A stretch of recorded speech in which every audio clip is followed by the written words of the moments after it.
Olá pessoal, sejam muito bem-vindos ao nosso Eucast, um podcast da Eureka, onde a gente discute temas de recrutamento e seleção voltado para programas de estágio e trainee. Eu sou Kawai Gurgel, vou ter o prazer de ser host dessa nossa conversa e aqui junto comigo eu tenho dois convidados super especiais, o Jean Diniz e o José Soriano. Sejam super bem-vindos, pessoal, se apresentem. Obrigado. Posso começar? À vontade. Pegar o gancho aqui. Sou colega do Kawai. Hoje eu sou CEO da Eureka. Sou também um dos sócios que estou desde o comecinho da empresa. E estou mega animado para conversar sobre esse tema muito pedido pela nossa comunidade Conexão RH, né? Quando a gente pergunta que tema vocês querem explorar mais, vocês querem discutir, Employer Branding tem sido um tema super pedido por todo mundo. Legal. Bom, mega prazer, obrigado pelo convite, um prazer estar aqui com vocês. Eu sou Soriano, eu sou líder de atendimento de marca na Air. A Air foi a primeira Employer Branding House que teve aqui no Brasil e a gente está há 10 anos no mercado colocando... A gente costuma falar que a marca empregadora está no ar, então a gente está ajudando as empresas a respirarem esse ar delas mesmas, né? Essa própria relação com a marca empregadora. Boa, gente, hoje o nosso tema é sobre geração Z, né? A forma que a gente tem de se comunicar e construir mensagens para atrair esse público para os nossos programas. E tem uma pesquisa recente que mostra que mais de 60% das pessoas buscam empresas que estão alinhadas aos seus valores, né? Aos seus propósitos, muito mais do que, inclusive, gerações passadas que buscavam a estabilidade e os recursos financeiros, que também isso é um ponto, né? Mas que tem outras coisas agora agregadas, né, nessa discussão. Então, eu queria começar perguntando um pouquinho para vocês a respeito justamente dessa comunicação, assim, como construir uma comunicação que seja atrativa para os públicos de estágio e trainee? Tô animado para escutar você, que é o especialista aqui, né? Mas eu posso contar principalmente das nossas... nos nossos cases práticos, etc. Acho que tem uma coisa que o Luiz Menezes da Trop, sabe quem é? Eu adoro os conteúdos da Trop e sigo firmemente, assim. Ele fala uma coisa que é principalmente sobre os tipos de geração Z, né? O geração Z que está perto dos 30 é completamente diferente da geração Z que está entre os 20. Eles têm referências completamente diferentes. Provavelmente esse que está perto dos 30 tem até memes que, se ele mostrar para a geração Z que está entre os 20, ele não vai entender, né? Então, acho que a primeira coisa é conseguir compreender que tipo de geração Z que a gente está falando, né? A gente faz muitos programas de jovem aprendiz. A geração Z do jovem aprendiz, né, pelo menos a grande parte desse público, né, que vem ali 14 a 18 anos, pelo que a gente vê nos dados das nossas inscrições, é bem diferente da geração Z de um estágio, que também é diferente da geração Z de um trainee. Então, acho que essa clareza de separar um pouco, ela é importante. Além disso, acho que a gente tem um outro recorte sobre geração Z, que ele é um recorte regional. Eu gosto muito da ideia de que a região, ela define o quão no futuro você está. As características regionais de acesso, IDH, etc., investimentos, quão conectado isso está com pautas globais ou mais locais, define também o perfil dessa juventude. Tanto é que no nosso radar da juventude, aquela pesquisa que a Eureka faz, eu adorei quando mudou o nome para radar da juventudes, porque são várias juventudes que existem, né? Então, para além do recorte, né, de geração Z que a gente quer ter, que muda, eu acho que entender se geração Z a gente está falando de uma minoria específica, a gente está falando de uma região específica, porque no fim do dia, se essa comunicação ela implica num conhecimento profundo dos comportamentos, das preferências, né, daquilo que é pauta importante, propósito, etc., eu acho que entender bem esse xadrez, encontrar o ângulo certo na definição dessa persona, vai fazer muita diferença no final.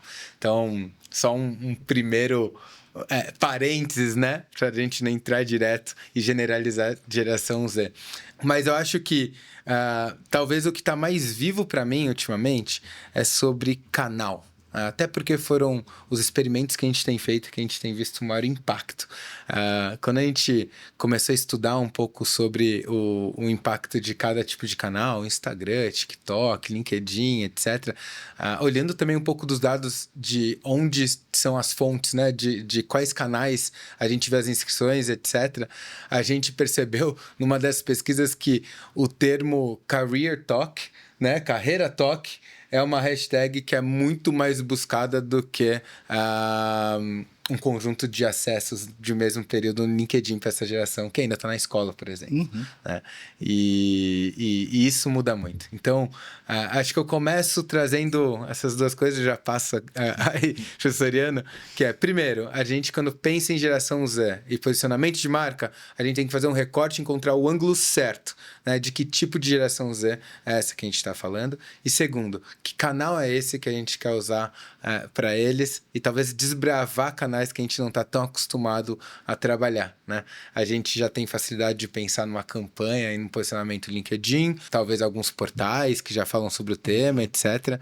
Mas sem dúvidas nenhuma, TikTok tem sido aquele que traz mais impacto para a gente. Né? A gente tem até informações de casos de uso aqui na Eureka, que depois a gente pode falar mais, mas passo a bola para você também. Super legal. Eu acho que esse ponto que você trouxe é muito relevante pelo seguinte, né? A gente fala, o principal erro é trazer tudo numa coisa só, né? Geração Z, ponto, né? Essas subgerações que a gente está falando, acho que tem todo esse recorte que você trouxe, e acho que também tem o recorte da classe social. Que isso vai mexer também o que essa pessoa consome como informação, quais as redes, quais esses canais. O impacto também está aí.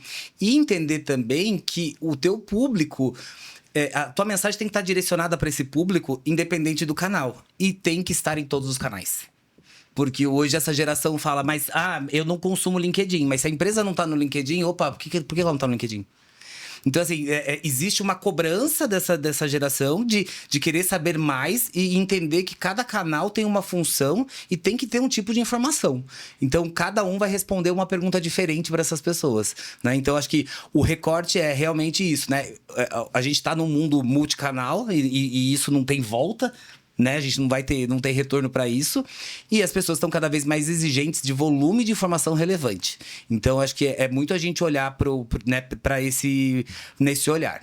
Legal. Agora eu tô pensando nos canais e e-mail, né? Total. Garoto de 14 a 15, 16 anos, e-mail, né? Eu tenho um primo que é adolescente, e eu falei, cara, como que você usa e-mail, etc? Assim, cara, e-mail é importante, né? Porque a gente precisa para logar nas plataformas. Tipo, acho que tirando disso, assim, ele não consegue talvez entender, né? Quase que para que serve, né? Não é onde eles estão ali, não é o formato, não é a linguagem para eles. Mesmo assim, a gente acaba, né? Talvez por default, assim, por padrão, a gente acaba sempre colocando no canal. É importante mesmo estar no e-mail? Então, eu acho que, assim, a gente precisa cercar para ver que se toda essa informação realmente está chegando e entender que uma dessas ferramentas tem que funcionar. Mas eu vejo o consumo de e-mail agora de uma forma muito diferente, né? Eles estão... Acho que essa geração também, né? Uma parte dessa geração essa parte mais jovem, ela consome e-mail como fonte de conteúdo. Então, é newsletter, é conteúdo que vem pronto, que ela vai receber de uma empresa X que... Isso é muito mais como cadastros, né? Exato. Ele virou um repositório de conteúdos. Então, ele não serve mais pra gente pra formalizar conversas como a gente tinha. E acho que para grande parte desse público, o WhatsApp é o novo e-mail, né? Então, você manda uma mensagem ali, chegou, saiu. Então, ali tá resolvido. E a formalização para eles tá tudo certo. Eu lembro de quando eu comecei a trabalhar, que acho que todo mundo aqui ouvia, né? Aquela coisa do... Se você não tiver e-mail formalizando, você não tem razão. Hoje já não existe mais isso, né? Um áudio para as pessoas já tá tudo bem. Então, a gente tem que se adequando também, né? Acho que não dá para não pensar, mas entender se vai fazer sentido ou não para a estratégia, para aquele momento com quem você tá falando. E quando a gente fala de adaptação, né? Assim, a forma como as pessoas escolhem hoje os lugares para se trabalhar provavelmente já mudou muito do que da época dos nossos pais, dos nossos avós e etc, né? Como é que vocês percebem essas mudanças? Assim, quais são essas principais mudanças nessa forma de escolher esse lugar de trabalho? Eu acho que a primeira coisa é a autenticidade, né? o público que a gente vê agora é cada vez mais exigente em relação ao posicionamento. Então a gente tem que ter sempre esse olhar da autenticidade, de como essa marca está se comportando e está falando de uma maneira que eles entendam essa verdade, né? Aquela coisa do meme, do tom criativo até a página 2, porque mais do que a minha geração, por exemplo, eles entendem o limite ali. Então, achar que a gente vai fazer... Que meme vai resolver toda a comunicação com esse público. Vamos gravar uma trend no TikTok e tá resolvido. Não é mais assim, né? Porque essa geração é muito mais... Esse grupo é muito maior, né? Existe essa questão, essa necessidade do conteúdo autêntico, transparente e que tenha um porquê. Então, o propósito ele vai ter que estar o tempo todo nessa jornada. Então, não dá para soltar a mão disso. Essa é a premissa mínima. E uma coisa que acho que vocês veem muito também na Eureka é flexibilidade. As pessoas, elas não querem... você chega para uma pessoa e fala assim, você prefere trabalhar presencial ou online? Ela quer escolher. Se você falar para ela presencial, ela fala, mas eu queria online. Você fala online, ela quer presencial. Porque ela quer ter a oportunidade de escolher. Ele entende que ela chegou num grau de maturidade da escolha. Então, para algumas áreas, o home office é um benefício indispensável, né? Eu já não gosto nem de falar que é benefício, né? Mas é uma opção obrigatória. Para outras, não. A gente vê uma parte dos jovens que entendem a necessidade de estar nas companhias no dia a dia. Então, eu acho que oferecer oportunidade de escolha é onde a gente também consegue trazer essas pessoas para mais próximo. Muito legal. Eu acho que, além disso, né, tem um termo que uma vez eu escutei falando sobre employer branding e geração Z, que era necessário um propósito pragmático, né, que talvez eles têm, sim, muita ressonância com a busca do propósito, que acho que começa mais forte ali com a geração Y, né? Com os millennials. Ao mesmo tempo em que eles também passam por crises grandes como o Covid, né? Então, tem um balanço, né? Do tipo, tá bom, tem propósito, que bonito, mas e aí? Eu tô seguro? Eu vou ser cuidado? Eu recebo o plano de saúde, né? Então, essa questão do propósito pragmático, para mim, ela é interessante, porque eu sinto que o millennial, pensando até na minha época, né, de refletir sobre trabalho, meus colegas, né, interações com o movimento estudantil, que eu tive a oportunidade na época de interagir, eu percebo que era um propósito exacerbado, e aquilo era capaz de inverter a ordem da pirâmide de Maslow, né? A gente fala assim, cara, o que importa é propósito. Então, quem conseguisse amarrar muito bem essa questão de propósito, talvez até também como as startups conseguiram avançar muito e conseguiram atrair muitos talentos, etc. Mas a geração Z isso já não se sustenta. Se não tem um pragmatismo e um olhar de, peraí, quais são os benefícios também que eu tenho? Você me paga de acordo com o mercado? Você está me pagando para trabalhar extra ou não? Porque é meu direito. Né? Então tem um pragmatismo na geração Z que é muito interessante, que isso precisa estar equilibrado também, né? Além desse ponto, eu acho que nessa questão do propósito, eu ouvi um termo que me soa muito interessante também, que é a empatia ao extremo. Acho que por terem acesso a esses conteúdos, né, e terem acesso a sempre o filé do filé pelos algoritmos que escolhem aquela parte de maior dopamina, de maior engajamento, eles vão ficando muito empáticos com muitas causas e às vezes também se perde um pouco esse pragmatismo, né? Tem um pouco desse paradoxo. E organizações que conseguem mostrar para eles que eles vão ter esse suporte, que eles vão ter uma trilha para se desenvolver, para crescer, etc. Isso acaba fazendo uma super diferença também. Propósito por propósito, ele não satisfaz, né? Ele precisa ser visto e vivido na prática. Então, se eu falo que eu tenho um propósito de cuidar das pessoas e tudo mais, tá, beleza, mas que condições de trabalho eu tenho? Você tá cuidando dos outros, mas não tá cuidando de mim? Né? Então, assim, o propósito ele é muito. Ele passa a ser uma via de mão dupla. Então, ele vira meu propósito pessoal, o tanto quanto da empresa. Só que eu vou cobrar por isso. E eu aceito ser cobrado por isso. Então, ele vira um pacto. Né? O propósito vira um pacto para instituir essa relação. né? Até a gente vai falar um pouco mais na frente sobre o uso dos influenciadores internos, né? Assim como essas pessoas que ajudam a disseminar essa estratégia dentro das organizações. Mas pensando na transmissão dessa comunicação de forma autêntica que vocês falaram, como é que vocês imaginam que isso pode ser aplicado dentro dos programas de estágio e trainee? Assim, como que as organizações, como que o RH, como que a área de comunicação, interface com o RH consegue construir isso de maneira autêntica? Tem pesquisas que mostram que mais de 85% das pessoas, elas interagem e engajam quando elas veem histórias que podem ser as delas. Então, se eu tenho uma história de uma pessoa que começou a fazer estágio, cresceu, desenvolveu e hoje é um líder na companhia, ele tem esse olhar de que, putz, eu também posso chegar ali. Então, tem essa questão da empatia, né, que a gente tava falando, ela tá muito nesse lugar do tipo assim, putz, essa pessoa ralou tanto e chegou, então eu também consigo, né? Ela se coloca no lugar. É possível crescer, né? É possível crescer, né? E eu acho que a gente, essa geração também é cobrada tanto pelo vestibular desde pequeno, que fica naquela coisa do tipo, putz, a hora que acaba a faculdade, eu já tô aqui há desde 14 anos lidando com isso.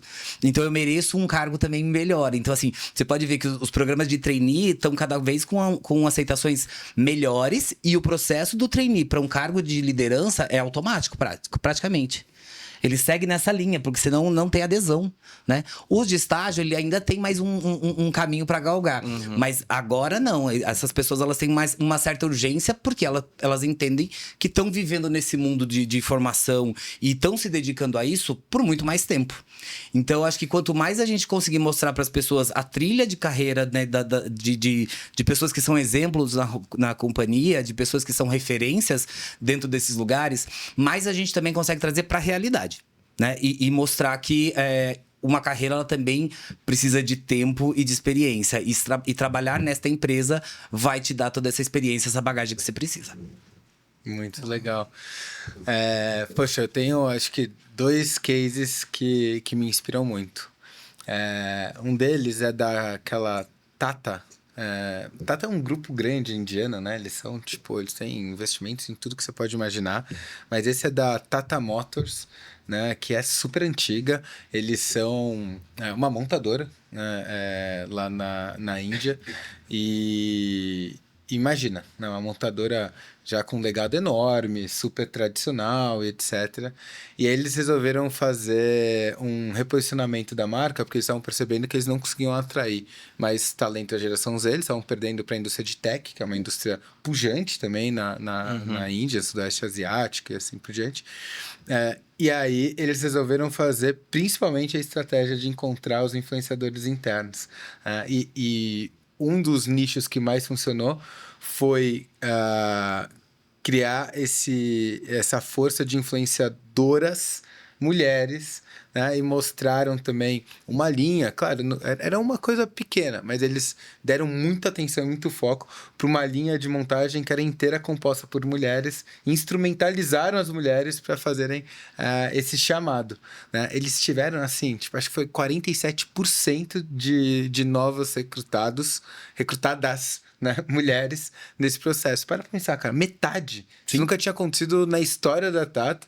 E acho que deve ser case de benchmarking ali regional, talvez até global, né, para ter isso.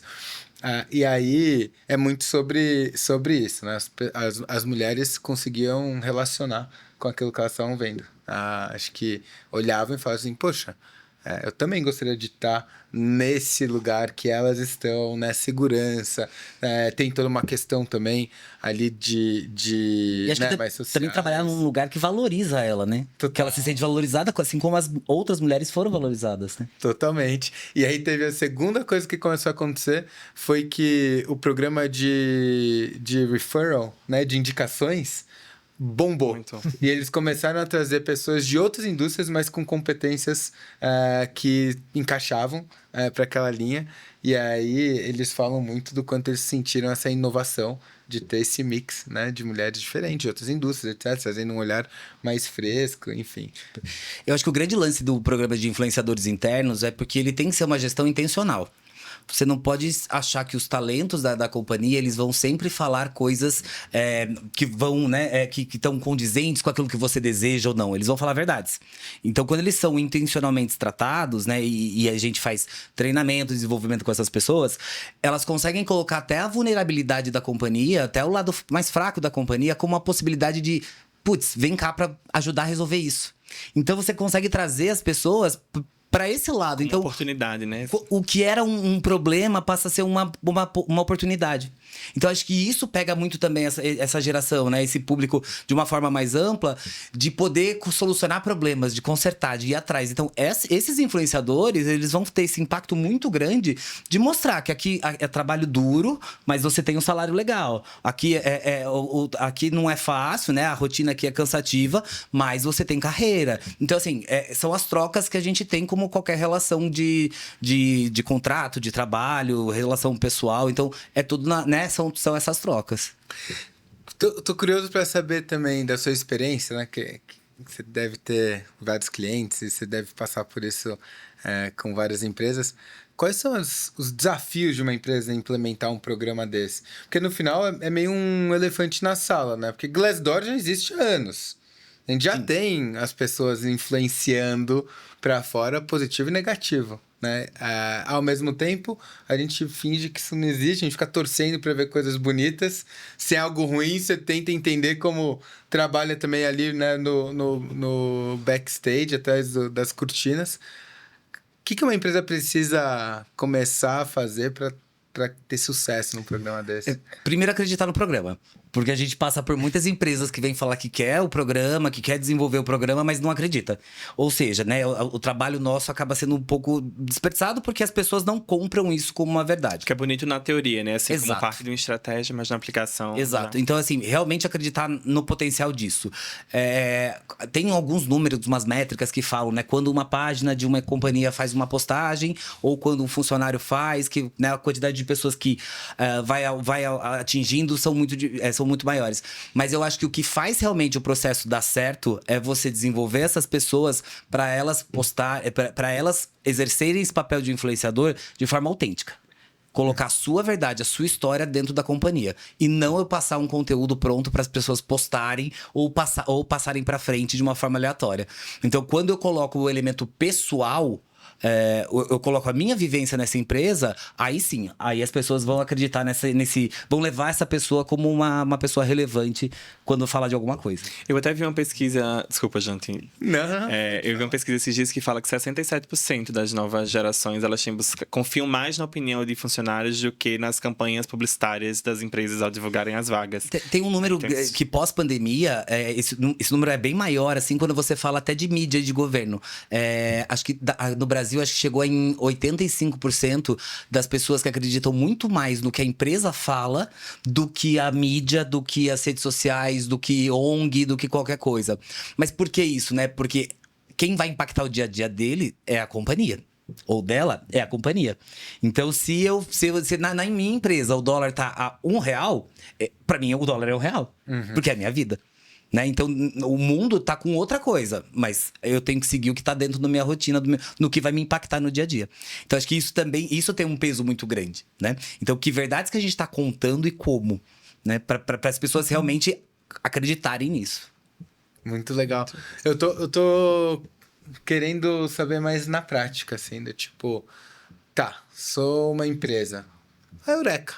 Queremos fazer, apesar da gente ajudar as empresas a fazerem isso, né? Queremos fazer um programa de influenciadores internos. Como que você, né? Acho que nesse seu lugar de especialista, de ter muitas referências, orientaria uma empresa a começar? Eu até quero adicionar um pouco mais de informação nessa pergunta. Eu acho assim, que tipo de conteúdos de fato são interessantes a serem trabalhados pelas organizações, né? Porque eu acho que às vezes é uma coisa assim, você achar bonito numa outra organização e querer surfar naquela onda e às vezes não é o perfil da sua companhia, Total. né? E às vezes sai um tiro pela culatra, né? Então, como é que a gente consegue ser estratégico nessa criação de conteúdo, nessa criação de informações para essa nova geração, fazendo uso, inclusive, dos influenciadores internos? A gente tem que entender também que esses influenciadores, eles passam a ter dois papéis, né? Tanto influenciadores internos como externos, né? Eles passam também a trazer para a rede, para conhecimento público, informações da companhia. Então, você precisa ter, né, esse pessoal sempre em desenvolvimento e treinamento para saber até onde elas podem ir com informações, para também não comprometer o negócio. Porque às vezes é na boa vontade que você solta alguma informação que pode ser perigosa e pode causar algum problema para a companhia. Então a gente sempre começa setando os perfis. Então assim, quais as ferramentas você vai usar? Interna e externamente. Eu vou usar o Teams e vou usar o LinkedIn. Então beleza, o que tem ali no seu Teams, o que tem no seu LinkedIn? Como que a gente vai melhorar esse perfil, né? Tá tudo completo, não tá? Vamos trocar essa foto, vamos pôr uma testeira, vamos desde o básico. Melhorar esse visual todo para poder seguir, né? Arrumou tudo ali, agora vamos começar a falar de conteúdo. Do que você gosta de falar? Não adianta eu trabalhar numa empresa que polui, né, que tem um problema muito sério desse e querer falar de ESG. Porque tá em alta. Né? Então, assim, do que eu posso falar e do que eu tenho experiência e bagagem para falar? Porque não adianta nada eu, do financeiro, falar sobre como a gente está melhorando a logística. Né? Então, e assim, é muito maluco, porque você vê agora esse selo do Top Voice temporário, né? Que tem agora de Top Voice por temas, né? Que as pessoas compartilham conteúdo, né, numa publicação, elas ganham esse selo que dura 60 dias e depois ele pode ser renovável por mais 60. Mas começa a chegar para as pessoas pautas que não são nada a ver com a rotina delas e as pessoas começaram agora a preencher só para ter o selo. E aí, eu que trabalho com marca empregadora, tenho lá um selo de Top Voice em logística em aeronáutica. Simplesmente para ter um selo. Então, qual o critério? E como que a empresa lida com isso? Porque vai acontecer às vezes, né? Exato, é o que a gente tem. É o que costumam brincar, né? Do orar e vigiar. Então, o tempo todo a gente tem que olhar para isso. As redes sociais, elas deixaram de ser uma coisa ela é extremamente pessoal, mas ela compactua, ela faz parte da rotina da companhia. Porque é a reputação que está em jogo. Então, quando a gente fala de reputação, o BO tá aí. Porque uma publicação que pode estar lá e pode não ser nada do tema da empresa. Se é uma pessoa que tem uma cadeira relevante, a gente sabe que a empresa que se queima. Né? Então, acho que o principal projeto aí, né, a primeira coisa que a gente tem que fazer beleza, esse grupo aqui que vai começar a trabalhar, quais as pautas vocês querem falar? Do que vocês gostam de falar? Do que vocês têm possibilidade e potencial para falar? Isso é direcionado pela própria organização ou é autêntico da pessoa interna? Ele pode ser direcionado, mas ele é muito baseado na conversa, né? Vou chegar aqui e falar, Soriano, você gosta de falar sobre... sei lá, de benefícios no mercado de RH? Não é uma pauta que eu entendo. Tá ótimo. Do que você quer falar? De campanha de estágio de trainee. Então, assim, tudo jogo combinado, né? São acordos que a gente faz para poder entender e ser espontâneo. Porque também, se eu estiver dando muito tema para a pessoa que ela tem que fazer uma busca muito grande porque ela não tem profundidade naquele assunto, ela cansa. O conteúdo tem que ser natural, tem que ser espontâneo. E desse lugar de fala, né? Se você está falando de um assunto que você não entende nada, se surgir um debate ali, você já nem sabe como reagir, né? Exato. De ter uma função, né? A tua fala tem uma função, não ser simplesmente à toa, né? Que legal. A gente tem um case que a gente se orgulha muito, né? Que é o case do Bradesco. A gente cuida do estágio deles. E um colaborador nosso, o Lucas Higino, ele que fez esse movimento de falar, poxa, e se a gente fizesse com parte da campanha também uma ativação usando, né, aqueles jovens ali da organização que vão representar esse futuro que a gente quer atrair. E aí eu acho que teve todo esse mapeamento, esse entendimento de quem seriam essas pessoas, como que cada uma dessas pessoas, a gente entendia que na estratégia iria influenciar o público-alvo do programa e etc. E aí o engajamento foi bizarro, né? Primeiro, o engajamento dentro da empresa, porque... virou quase que uma oportunidade para vários colaboradores poderem expressar aquele sentimento, aquela visão sobre como que o programa de estágio, né, tinha influenciado a sua carreira e etc. Então virou, de certa forma, um palco no sentido positivo para que mostra que é estratégico, né, para a organização, o programa, né? Não é uma função só do RH de disseminar isso, né? Não é cumprir cota, né? Total, então vira, né, imagina quantos, né, colaboradores essa organização não tem, e dá oportunidade para eles conseguirem fazer esse posicionamento, é muito bacana. E a segunda coisa foi que a gente viu o quanto que as pessoas se relacionaram no sentido de, poxa, essa pessoa, ela conversa comigo. Eu sei que o que ela sentiu, é isso que eu tô buscando, é esse sucesso que eu quero. E essa é a essência da marca empregadora. Quando a gente fala de employer branding, é isso. Eu costumo brincar que marca empregadora é um almoço de domingo. Você chega lá no domingo, você tá lá com a tua tia, você fala assim, tia, na minha empresa acontece isso, isso, isso. Ela vai sair de lá, vai virar pro filho dela, você tem que trabalhar na empresa do seu primo, porque lá tem isso, tem isso, tem isso. Pode ser de bom ou de ruim. Quando você tem uma campanha como essa, que tem um engajamento, a repercussão dessa marca empregadora é 1000 vezes maior do que qualquer ação que a pessoa possa fazer focada exclusivamente em marca empregadora. Né? Porque o que prova que marca empregadora não é um ponto, né? Ela é o contexto todo. A gente fala que marca empregadora não é uma área dentro de uma companhia, é uma mentalidade. Então, assim, ações como essas que vocês desenvolveram, elas reforçam e criam um olhar para a marca empregadora muito verdadeiro e autêntico, né? A gente até teve outro case também, que foi o case da Natura, onde a gente teve os influenciadores internos, né? Eram os próprios estagiários que divulgavam o programa, para além de todas as outras estratégias adicionais, né? Mas eles fizeram até uma competição interna, assim, de quem conseguia atrair mais candidatos, né? Divulgavam nas feiras de universidade, nos centros acadêmicos, enfim. E gerou uma competição positiva, assim, porque eles ficavam, e aí, quem tá no ranking agora? E a gente já conseguiu quantas novas inscrições a partir dos movimentos que foram feitos, né, por esses estagiários internos, assim. E eu tenho uma outra pergunta para vocês, que é relacionada a isso, que é em tempos de consumo de conteúdo muito rápido, né? Assim, na era do TikTok, né? De influenciadores e etc.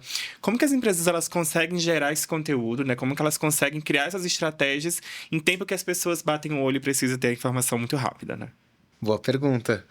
Aí o Soriano já olhou pra mim aqui, eu já entendi que era pra eu começar aqui, né? Vai lá, vai lá. Ele já virou e falou assim, por favor, né? Faça as honras.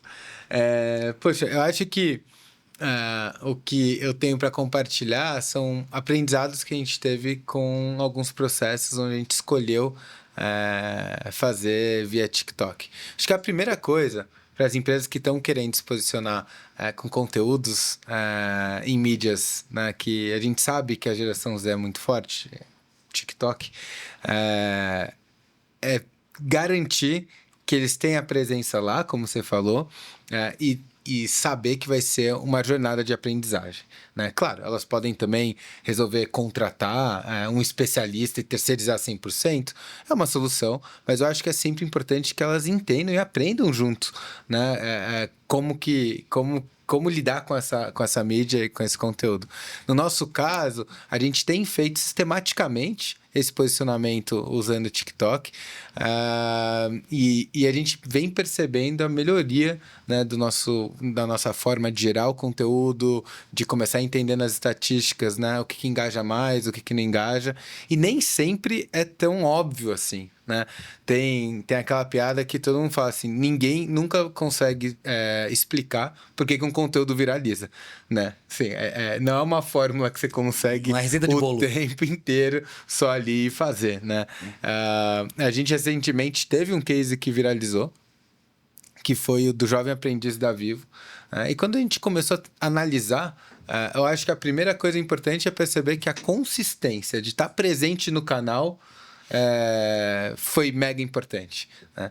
Agora, o ponto de virada do viral, isso já não está tanto no seu controle, né? Sim. Agora, o que vai elevar suas chances de ter um alcance bizarro é a consistência, a presença no canal e essa melhoria ali daquele 1% todo dia. No caso da Vivo, eu acho que foi um conjunto de coisas que fizeram com que a gente viralizasse, né? A escolha dos influencers parceiros certos, com certeza ajuda demais. Ao mesmo tempo, a gente percebeu que teve alguns comentários que meio que viralizaram, virou meio que meme, e isso provavelmente também gerou um engajamento, alavancou. Que foi uma coisa assim, poxa, tá todo mundo só falando, alguém comentou, né? Um jovem comentou, tá todo mundo na minha escola só falando desse bendito jovem aprendiz da Vivo. Aí o outro falou assim, eu abri a geladeira, quando eu fechei, eu tava inscrito no Aprendiz da Vivo. Aí o outro falou assim, eu terminei de amarrar o tênis, quando eu terminei, eu tava inscrito no tênis. E aí esse negócio virou uma corrente ali, né? Que eu lembro de ficar rindo sozinho e lendo os comentários, faz, a não ser que também um conteúdo que nem foi a gente que produziu, nem o influenciador parceiro, né? Virou conteúdo. Que brotou ali e pronto. Que brotou e que acabou viralizando. Então é difícil prever essa receita, porque talvez não tenha. Né? Agora, o que a gente pode controlar é a consistência, né? E essa melhoria contínua de estar nesse canal que talvez ele não é tão óbvio pro RH hoje. E eu acho que... um parênteses, Soriano, eu acho que esses canais eles ganham até um ar de Twitter, né? Assim, onde as coisas são frases mais rápidas, memes, viralizações, né? E se você tenta replicar aquilo, às vezes você já nem consegue mais, porque já perdeu até o Ao contrário, né? Você cai naquela coisa do lá, tentando copiar de novo, né? Mas eu acho que tem um ponto muito legal que vocês foram pro TikTok com o Bradesco, porque o público deles está no TikTok. Né? Então eu tenho que olhar também, eu como empresa, se meu público tá nessa ferramenta ou não. E outra coisa, antes de eu abrir uma ferramenta nova, como é que tá tudo que eu tenho? Né? Não adianta, se eu não tô fazendo arroz e feijão bem feito, não adianta eu querer, né, mudar essa receita aí pra frente. Então, é de um amadurecimento da marca também entender que a ferramenta ela precisa de um tempo de maturidade, né? A gente começou agora, acho que tem um ano e pouquinho. A gente está fazendo a página do Arcos Dourados, a nossa cultura. Ela surgiu numa necessidade de comunicação interna entre as pessoas que trabalhavam nos restaurantes. Como é que a gente fala com esse público? É o público jovem, é o público dessa geração e tudo mais. O Instagram foi o senso comum. O TikTok não tinha esse apelo como tinha pra todo mundo. Olha só. Então é muito de entender esse público onde tá. E hoje a página é super legal, um sucesso. Agora ela tá também trabalhando em atração, porque as pessoas estão indo lá e é um lugar que você vai encontrar informações de dia a dia, de como é trabalhar. A gente acabou de fechar a cobertura do Lollapalooza agora, com como é que foi trabalhar no Lollapalooza dentro do McDonald's. Então, assim, a gente tem que entender onde tá esse público, né? A gente tem que conversar com esse público, a gente tem que conversar com a empresa, dialogar e deixar sempre os canais muito, muito redondos antes de você começar qualquer iniciativa nova. Que legal, você falou do McDonald's. Sabe que nos meus tempos de início de Eureka, muitos anos atrás, pré-pandemia, né? Tinha um capítulo, assim. As histórias, né? A gente nem lembra que existiu isso, né? O mundo pré-pandemia. No mundo pré-pandemia. É o pré, durante e o pós-pandemia. A gente trabalhou com Arcos Dourados e a gente fez um projeto que foi muito legal, que chamava Mac Histórias. Era tipo um blog, onde os colaboradores de cada loja podiam ir lá e enviar as suas histórias, né? De como chegaram lá, como que o McDonald's foi importante na vida deles. E aí, eles, dentro da agência, né, que os atendiam, eles liam, faziam uma curadoria e postavam. E depois os colaboradores podiam criar um livro, tipo uma playlist, escolhendo as histórias que eles mais relacionaram. Então, ele fazia o seu livro, mas colocava no seu PDF a sua história em primeiro lugar, né? Claro, né? Eu fico pensando, né? Que talvez isso em épocas de TikTok, etc. Naquela época a gente usou o blog, a gente queria ter um pouco mais de controle. Mas, enfim, querendo ou não, a gente estava dando voz para esse employer branding e acho que na época a gente nem refletiu sobre, né? E eu acho que um ponto também é que agora, além de a gente pensar numa estratégia para divulgação e conteúdo e tudo mais, a gente tem que pensar em resolver crises de uma forma muito rápida. Porque quando você tem uma estratégia muito ousada, você também corre vários riscos, né? O risco que está correndo é alto. Então a gente tem que estar sempre também mapeando toda em volta ali de como que a gente vai ter uma resolução para caso alguma questão que não ficou muito clara seja levantada. Alguns comentários, vocês tiveram a sorte de ter comentários muito relevantes e interessantes. Claro. Mas podia ter tido algum problema muito sério, Claro. dependendo, né? Porque a gente está lidando com um ser humano e cada um pensa de um jeito e coloca as coisas de um jeito e a internet toma uma proporção completamente fora de controle. Então hoje eu acho que a grande preocupação também não de, nossa, que legal essa campanha, mas ela é muito legal. Aonde ela pode ter problema? Né? Então a gente tem que também olhar muito para isso. Na gestão de risco. Você sabe que eu lembrei de um projeto que eu fiz também em Eureka há um tempo atrás, que a gente divulgou o programa, era um programa de estágio, e os comentários da postagem eram sempre relacionados ao serviço da empresa e não ao processo seletivo. Né? Então, minha pergunta para vocês era justamente essa, assim, como é que a gente também diferencia assim, a prestação de serviço, que eu, enquanto organização, coloco no mercado, né, como serviço, o produto, enfim, também de um lugar de trabalho, né? Que são coisas totalmente diferentes, assim, né? Então, às vezes, eu sou, de fato, um ambiente super interessante, atrativo, tenho benefícios legais, mas, às vezes, eu tenho questões do mercado envolvendo meu produto, meu serviço, que afeta justamente essa geração que consome esse produto e esse serviço, né? Então, como é que a gente pode diferenciar nessas estratégias? Assim, a gente costuma dizer que a marca empregadora, ela bebe da marca de consumo e da marca corporativa. Ela faz parte desse eixo das 3 marcas, né? Então, para eu ter uma marca empregadora autêntica, eu tenho que ter um olhar muito pelo produto, do que eu tô vendendo e como eu me posiciono. E eu tenho que ter um olhar muito claro de como empresa, qual que é meu papel e aonde eu estou me colocando e como eu estou me colocando. A partir do momento que essas marcas estão bem claras e bem definidas, a gente vai diminuindo esse tipo de risco. Mas, às vezes, algum episódio que possa acontecer né, que viraliza, que entra né, que acaba sendo assunto, as pessoas respondem de uma forma que a gente não espera. Então, aí é o cara que vai reclamar do produto numa campanha de estágio, né? A gente passou por uma coisa dessa, mas era a pessoa falando assim, tá vendo? Se tivessem me contratado na campanha anterior, não estavam passando por isso. Então, assim, vai ter gente de todos os níveis, todos os jeitos de responder. Então, acho que é muito também a gente se preparar para isso também, né?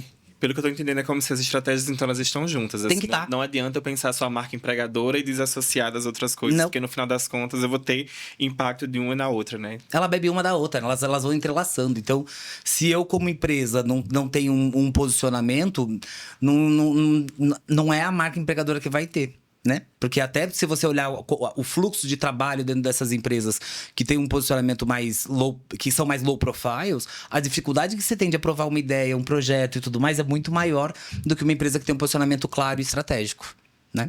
Perfeito.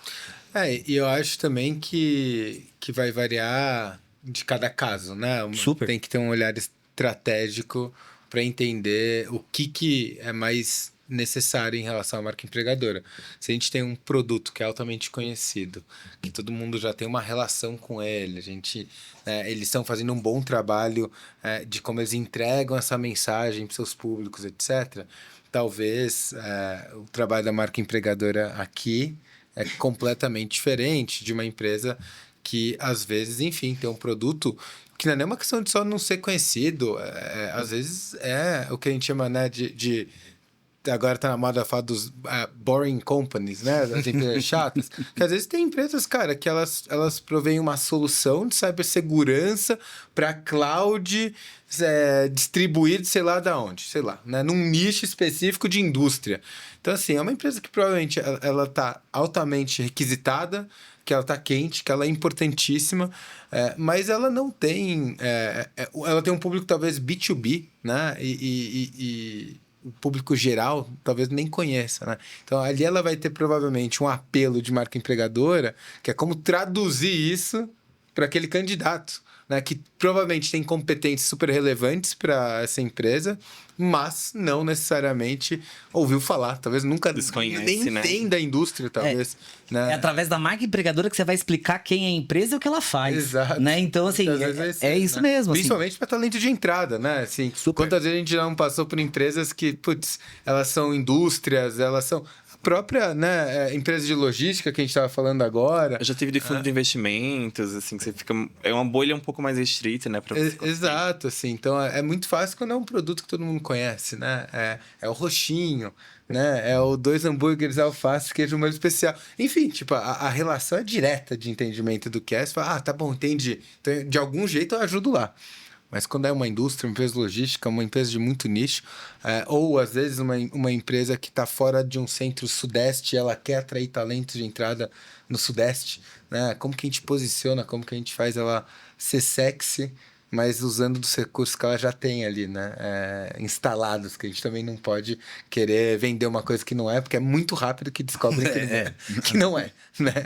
Hoje em dia não tem. Super. Eu acho que isso é super relevante, porque assim, cada vez mais a gente vai... as empresas são cobradas por esse posicionamento, né, que a gente tá falando, e por deixar muito claro até onde elas vão com o produto, serviço, com o futuro, né? Porque isso vai envolver a minha jornada lá dentro. Né? Eu acho engraçado que esses dias eu tava vendo uma charge, né, do menino, o pai perguntando pro menino, né? Mas onde você vai querer trabalhar quando você crescer, né? Ele falou assim, eu não sei nem que empresa vai ter até lá. Já mudou tudo, né? Porque mudou tudo, né? Quando eu fiz faculdade, quando eu fazia estágio, eu tinha as empresas que eram dos meus sonhos, né? Hoje, cada vez menos você fala sobre E as isso. profissões de sonhos, E as né? profissões, Hoje já muda né? muito isso. Daqui 2 anos, as profissões já são completamente diferentes. O upskilling e o reskilling tá cada vez mais forte. A gente vai se qualificando, se mudando e aprendendo, né? Tem até um material que eu vi uma vez que ele fala que hoje a gente tá formando pessoas para profissões que a gente nem sabe que vai Total. existir no futuro, né? Total. É curioso isso, né? Então, como que você prepara essa marca empregadora de longo prazo? Né? Acaba que quanto mais imprevisível é o mercado, e acho que a gente está passando por um momento, né, de transformações que a gente tem até dificuldade de compreender, como disse a Amy Webb esse ano. Cara, a gente tá nesse tempo que a gente não consegue nem explicar as mudanças que a gente está passando. Talvez o exercício da marca empregadora ela é até meio paradoxal, eu imagino, que por um lado ela tem que ir muito na essência do intangível para falar, cara, a nossa missão, ela não importa se é fazer o produto A ou o produto B, desde que resolva um problema maior que a gente está preocupado, etc. Por outro lado, é também dar a estrutura do ultra tangível, né? Que às vezes o óbvio tem que ser dito, né?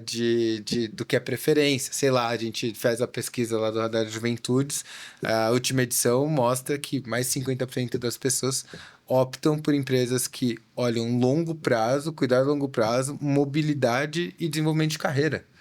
Né? Assim, e ele quer saber, tá, mas como na prática, pragmático, né? Como na prática isso está acontecendo? O que é isso? Quantos reais está envolvido nisso? Que cursos são esses, etc. É muito legal isso que você falou, porque assim, a marca empregadora, para ela funcionar, para ela ser boa, para ela estar bem ativa, bem trabalhada, a gente trabalha com 70% de realidade e 30% de aspiração.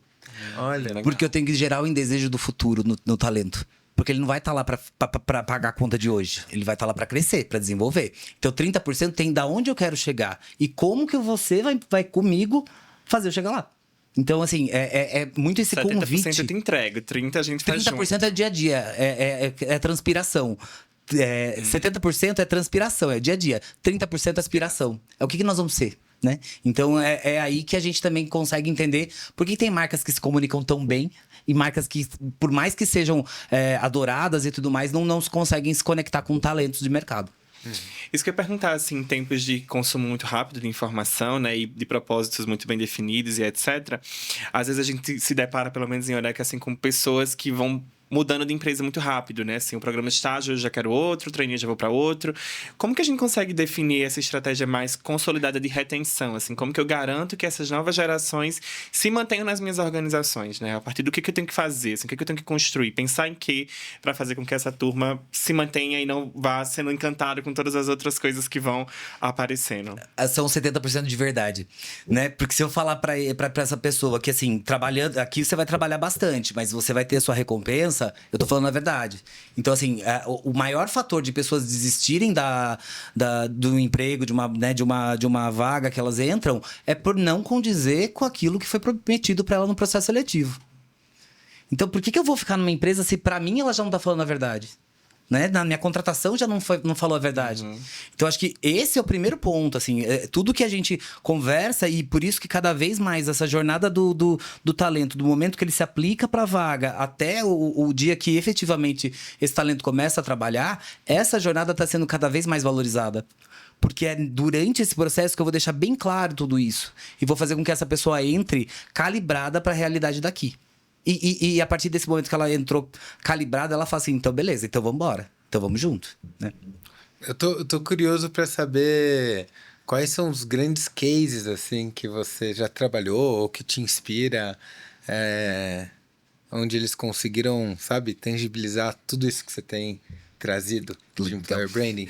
Olha, no ano passado, a gente gravou uma websérie para UI, que chamava UI por Ti. UI por Você aqui no Brasil. Ela veio por toda a América Latina. E pra mim, o mais legal dessa série é que a gente foi conectando uma pessoa em cada país pra mostrar como é trabalhar na UI nessa região. e para mostrar que as pessoas são completamente diferentes. Então, por exemplo, no México, a gente tinha uma mulher que ela era mãe, ela era sócia da UI, ela tinha 2 filhos, ela teve o filho, ela já tava, ela criou os filhos sozinhas e tudo mais, e foi mostrando a realidade dela.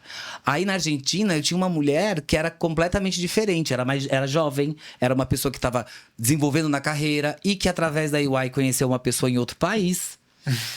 E que estava fazendo planos de mobilidade, porque a UI é uma empresa que tem esses programas de mobilidade. No Chile, nós conhecemos um cara que era gay, que tinha toda uma questão com isso, de poder se expor dentro da empresa, de se sentir livre à vontade.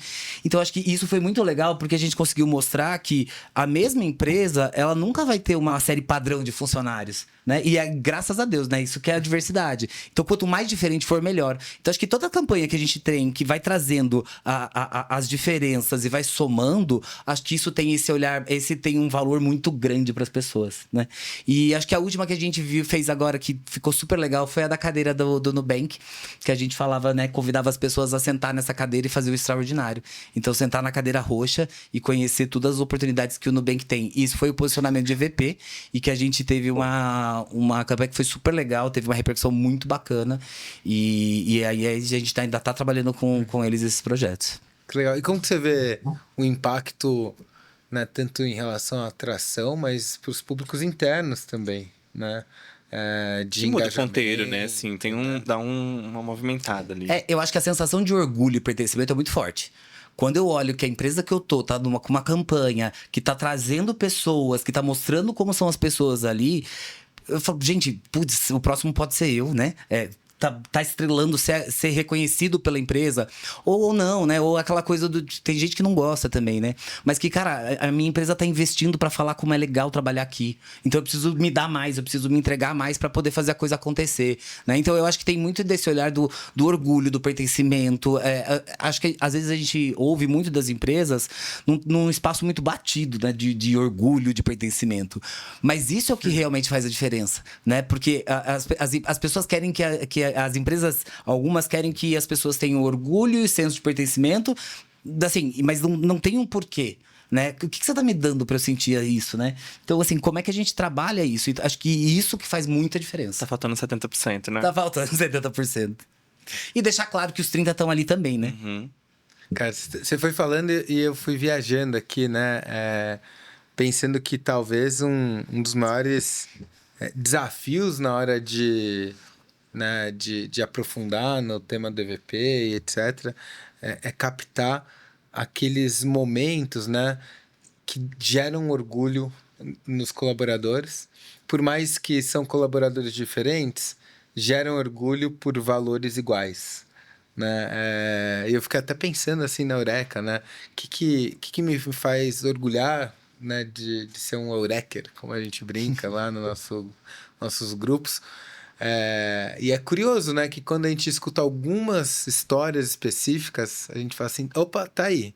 A gente se orgulha disso. É o que a Disney fala que é o jeito uau, né? Assim, é o momento uau, né? Que você faz uau, né? Quando de fato desperta em você esse sentimento de paixão, de caramba, que coisa incrível que aconteceu aqui agora, né? Mas num olhar de orgulho do que a gente está fazendo enquanto empresa, né? Então, por exemplo, teve aquela história recente que a gente escutou acho que a Thaís contou, né? Isso. Que teve um garoto, um candidato, num dos programas que ele saiu direto da cooperativa de catador de lixo que ele faz parte para um programa. E claramente ele estava vestido diferente e ele se acanhou. E ele não falava uma palavra, e era dinâmica, ele precisava falar.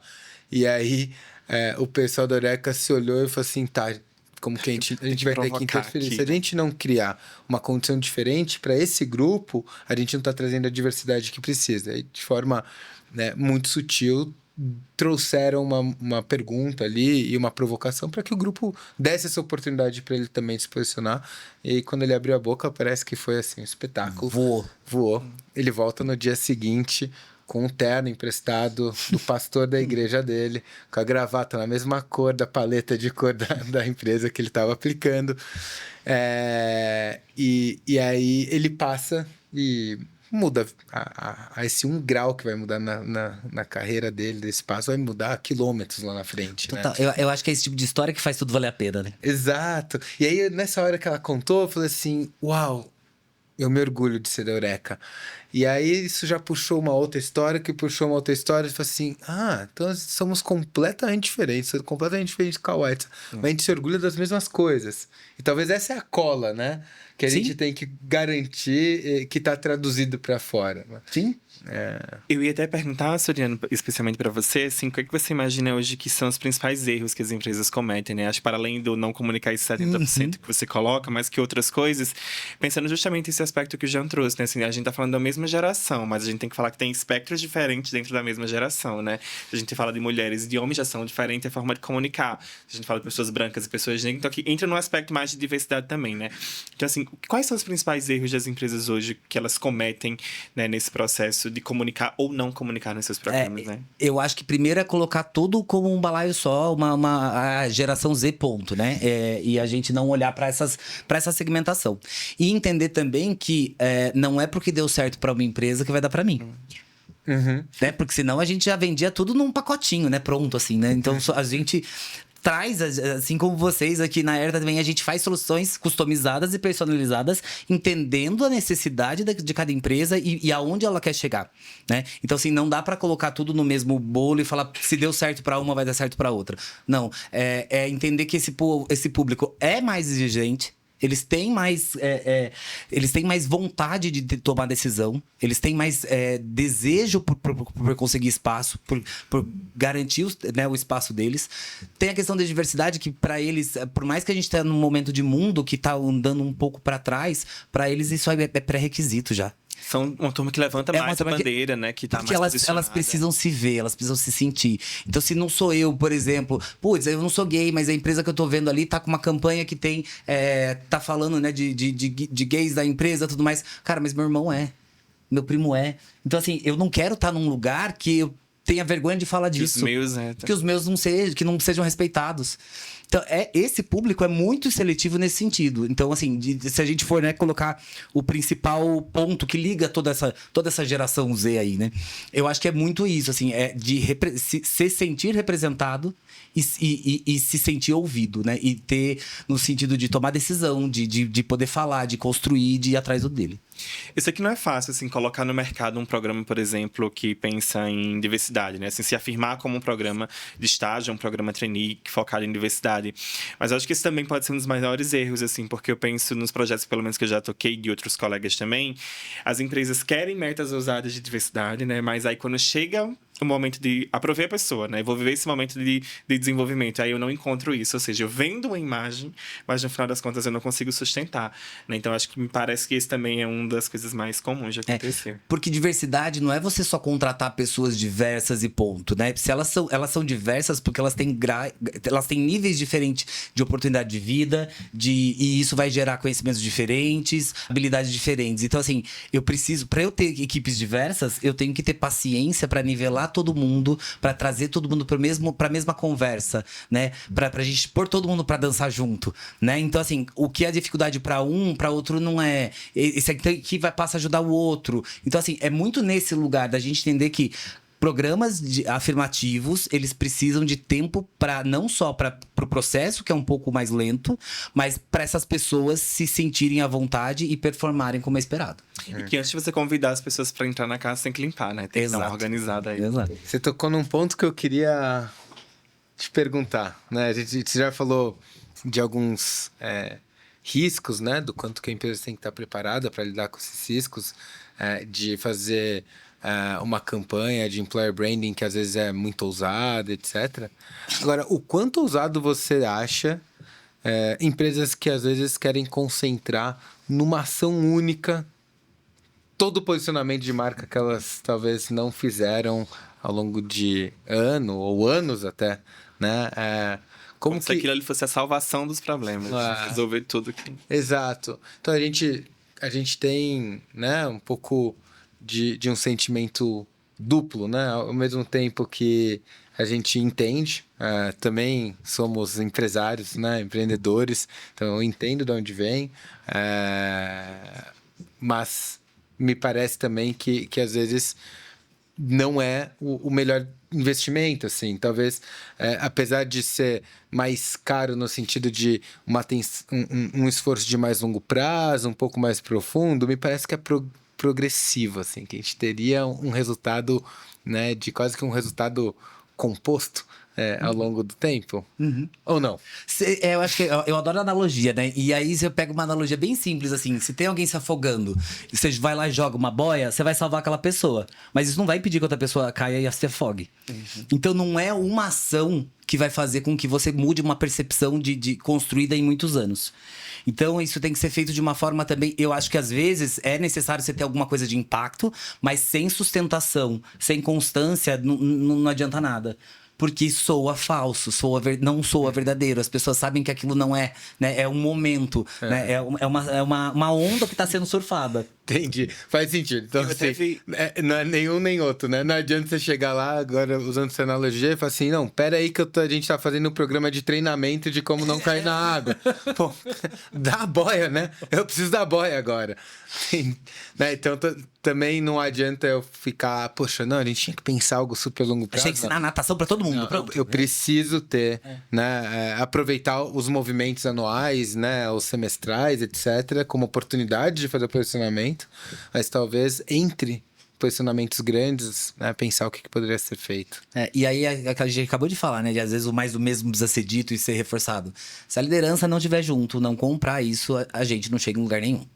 Então não adianta time de people, RH, agente de gestão, como o nome que tenha nas companhias, decidirem ter atitudes e fazer projetos e programas se a liderança não estiver embarcada e não fizer parte. A gente sabe que nem campanhas de atração a gente consegue tanta atração se a gente não tem a liderança envolvida, aprovando, chancelando e abraçando as entregas. E às vezes até endossando o discurso, né? Assim que está sendo dado ali naquele momento.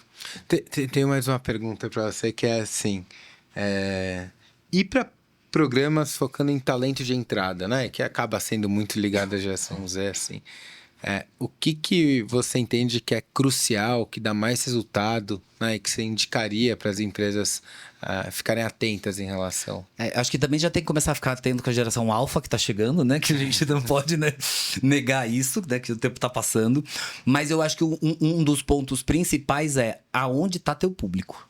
O que ele consome. Né? As empresas elas já têm um norte sobre isso, mas conversar com uma empresa especializada às vezes vai fazer toda a diferença de dizer assim, vamos fazer uma pesquisa aqui de quanto a sua marca é reconhecida, do quanto as pessoas sabem de onde é a sua marca, do que ela faz, até para você entender que tipo de conteúdo você tem que pôr. Putz, será que eu tenho que falar muito mais do que eu faço, do que é meu produto, ou eu tenho que falar mais de como é trabalhar aqui? Né? Porque se eu não nem conheço o que essa empresa faz, talvez seja o primeiro passo. Né, para depois eu falar de como é trabalhar aqui. Então eu acho que é muito fazer uma autoanálise, se olhar, né, como empresa e falar o que faria essa pessoa vir trabalhar aqui. Então eu pego tudo que eu tenho de legal, olho para como que essa pessoa, né, onde está essa pessoa no meio, qual região, orientação, gênero, orientação, idade, tudo, e aí sim a gente traça uma estratégia, né? Aí vai descobrir se o TikTok é o menor canal, a gente vai descobrir se o Instagram é o menor canal, se o offline é o melhor canal. Né? Porque agora a gente tá com... uma disputa tão grande pelo online que a gente voltou a fazer campanha offline. A gente tem até casos, né, de empresas, clientes nossas, assim, que o panfleto, o carro de som surte muito mais efeito do que as próprias redes Por causa da regional. A gente fez um trabalho agora com a Suzano, em Ribas do Rio Pardo, que eles abriram uma fábrica nova lá. É uma cidade pequena e que e é um público que não tem o consumo de redes sociais e tudo mais. O que vai funcionar? Carro de som. Cartaz na igreja, que é um ponto de comum da cidade. Então, assim, não adianta, não tem receita de bolo. A gente tem que realmente olhar para essa empresa e falar: é isso aqui que você quer. Para chegar nessas pessoas, a gente vai fazer isso, isso, isso. Então, acho que tem que ser muito um olhar consciente de que o que dá. O mesmo não funciona para todo mundo. E o autoconhecimento dessa empresa de falar: meu público tá aqui, eu vou postar aqui. Agora eu tenho um monte de pergunta aqui que, né, a gente já tá indo pro final aqui. Eu tô pensando em todas as perguntas que a gente não fez. Vai ficar nos bastidores, e que eu quero saber. Né? Acho que a primeira até dividir entre o que é ligado à atração, né? Que acho que é muito da marca para fora, e do que é engajamento e retenção. Mas no atração, quais são os indicadores que você acha mais importante olhar quando a gente fala de employer branding? E você acha que é mais importante alcance, né? Volume ou Qualidade. a qualidade desse candidato? Eu acho que se a gente tá mandando a mensagem certa e com o público certo, a resposta vai ser muito mais da qualidade que no volume. Porque daí eu faço com que a pessoa que entende que essa empresa não é para ela nem se aplique, né? Porque E talvez já é um valor, né? é isso, né? E aí acho que a graça da marca empregadora é isso. Não, as empresas não são para todo mundo. Cada uma tem seu jeito, tem seu espaço, vai ter seu público diferente. Então tá tudo bem eu não ter 20 mil inscritos num programa de estágio. Se eu tiver 100 que são exatamente do que eu quero, qualificados, eu tô muito melhor do que se eu tiver 70, 80 mil, 100 não vai pessoas. se aproveitar nada. Exato. Difícil isso, né? Porque ao mesmo tempo existe, né, talvez um senso comum, e a gente vê isso também na Eureka, né? Que você fala, poxa, se eu qualifiquei muito mais gente, né, a relação entre, né, a quantidade de pessoas que passaram pelo meu funil e aquelas que vão para as fases finais, dá uma sensação de que a gente escolheu aquela melhor semente, né, e que vai um pouco na direção contrária do que você acabou de falar, né? Eu acho que assim, a gente consegue, quando a gente chega bem nessa mensagem, que a pessoa realmente entra ali e fala, pra mim é onde a gente matou É o gol. É o gol ali, a gente, né, resolveu o problema. E assim, hoje a gente tem algumas empresas que gostam de trabalhar por volume, mas, assim, o que a gente vê de retorno, de processos, até de profissionais que têm, né, um retorno melhor na carreira, profissionais de atração, são os que estão olhando muito para essa qualidade, né? Um sistema para se candidatar que seja bom, que seja fácil, que não seja complexo. A aplicação é uma das fases mais difíceis do processo. Tem muita gente que desiste no meio do caminho. Sim. Por uma plataforma que não seja funcional, por uma mensagem que não seja rápida, por uma falta de suporte. Então, eu acho que é muito isso. Então, se é um talento que eu mandei a mensagem, ele pegou, para ele, eu tenho que oferecer todas as soluções e oportunidades para que ele conclua isso. E aí, eu realmente acredito que menos quantidade, melhor qualidade vai ser sempre um resultado legal, melhor. Mas isso talvez ainda está por vir, né? O mercado ainda, num geral, acho que ele valoriza muito quantidade como métrica de sucesso. Pra defender, né, o programa internamente, assim, como algo que vale a pena investir, né? Que é um programa muito caro. Teve uma menina que trabalhou na época, ela falava assim, essas métricas de vaidade que são os grandes problemas, né? Eu entendo a necessidade, e aí eu acho que também vai depender muito do que mais você espera dessa campanha. Se eu tenho um número muito grande de pessoas se inscrevendo, é porque eu tô gerando awareness de marca. Então, se eu tenho uma marca que talvez, né, Então, assim, eu acredito muito na qualidade como um fator principal, mas algumas empresas podem trabalhar outros fatores através de uma campanha. Então, se eu tenho esse número muito grande, eu tô gerando awareness de marca. Então, eu tenho um resultado legal ali. Entendi. Né? Mas olhando para a atração, aí eu acho que é realmente... E talvez algo que acho que as empresas começam a entender e priorizar também essa questão da qualidade, acho que não só é uma questão de eficiência, né? Mas também de risco. Porque quando você tem que dar uma negativa para 5 mil, ou quando você tem que dar uma negativa para 50 mil, você está exponencializando também o risco, né? Super! Isso é um mega ponto. Fica super mais vulnerável, né? Assim. Super, porque...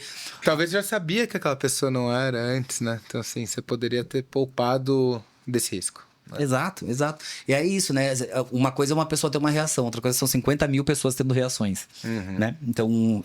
Sobretudo negativas, que normalmente estão muito mais na visão. Né? E que muitas vezes, não necessariamente foi porque foi muito competitivo o processo, né? Foi porque aquela pessoa já não era certa, né? Ela já talvez não tinha os requisitos, ou até a empresa deixou de posicionar com mais firmeza e clareza alguns pontos, né? Por exemplo, o home office que a gente estava falando, né? Como a gente sabe que é um tabu, então às vezes não se posiciona da melhor forma, você acaba tendo pessoas que já eram não vai fazer sentido para mim.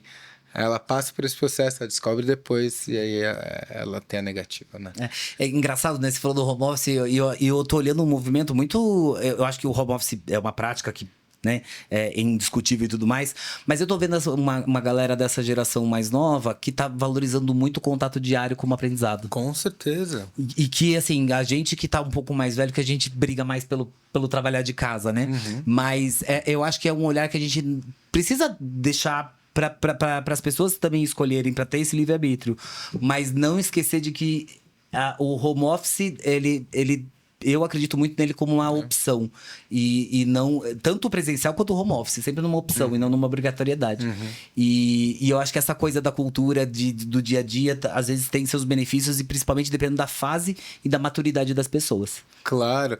Por exemplo, acho que por conta de Covid, tem impactado... Tem uma geração que na transição, né, da escola para essa vida adulta, né, faculdade e trabalho, tava no Covid. Então, não fez formatura, não pegou... Já conheceu faculdade 100% online, não conheceu, né, uma outra realidade. Entrou e se formou, né? E já está se formando, né? Se foi um tecnólogo, um curso mais curto.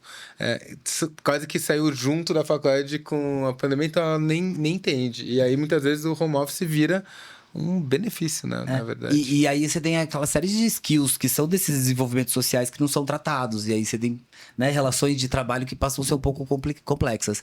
Eu acho que é um tema muito duro, porque cada um vai ter um olhar, né, da distância, de chegar e tudo mais. É uma pauta para um outro É uma pauta para um outro dia, mas eu acho que é sempre uma coisa que tem que ser discutida.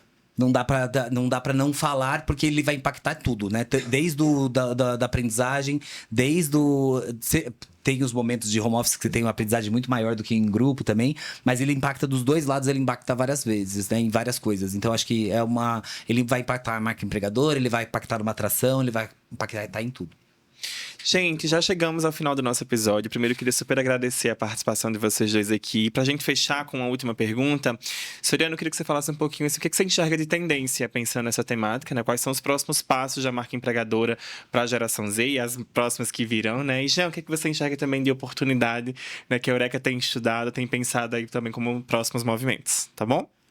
Eu primeiro queria agradecer demais, eu sou fã do trabalho da Eureka, a gente já teve até algumas oportunidades de trabalhar juntos e desejo muito sucesso aqui pro podcast. Eu acho que o que é legal que a gente vê no mercado hoje, né? Campanhas cada vez mais trazendo as pessoas pro centro e colocando objetivamente e claramente a que se vem, né? Para que elas estão ali. A gente deixou de ver muita campanha baseada em meme e tudo mais, acho que tá cada vez mais em baixa, e esses memes, talvez eles podem continuar surgindo, mas de coisas aleatórias, não intencional das empresas, porque as pessoas estão olhando o emprego com seriedade, então a gente não dá acho que essa geração é uma geração que não tá mais olhando dessa forma. Então eu acho que é muito a gente trazer as pessoas no centro e ser transparente o tempo todo. E acho que isso é uma prática que não tem tempo que isso se perca. Eu acho que isso é para sempre. Perfeito. Muito legal. E aí, Jean? Ixi, a gente tem pensado em tanta coisa, né, Chloe? Acho que tem algumas coisas que me parecem que vão ganhar mais vida, assim, dentro da Eureka e nos nossos parceiros, clientes. Acho que a primeira é essa visão de comunidade de talento mais nichada. Então, a gente tem visto que cada vez mais o jovem, né, grupos jovens, eles têm clareza do nicho que eles querem participar. Talvez influência de pessoas que eles admiram ou do próprio curso, né? Mas assim, poxa, eu quero trabalhar no mercado financeiro, eu quero trabalhar com indústrias que são fortes em ESG e etc, né? E muitas vezes, não necessariamente ele está dentro de um curso específico ou de uma localidade específica. E ele busca a comunidade. Que comunidade é essa? É uma liga de mercado financeiro? Será que tem um grupo que eu poderia encontrar informações sobre o mercado, dicas, etc., para que eu possa ter sucesso na entrada desse nicho? E aí eu tenho visto algumas comunidades de talento que são fomentadas e marcas vêm patrocinando, criando essa relação mais de longo prazo, muito antes do processo seletivo.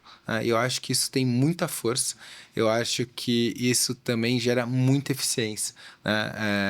Eu já escutei, principalmente de alguns cases que eu vi no mercado financeiro, as conversões dessa comunidade para aplicação e a correlação dessa comunidade, né, das pessoas que estavam nela, como elas são mais preparadas, mais maduras em relação ao tema, a correlação com o desempenho no processo seletivo é bizarra, assim, né? Então, eu acho que a gente tem uma oportunidade grande aí.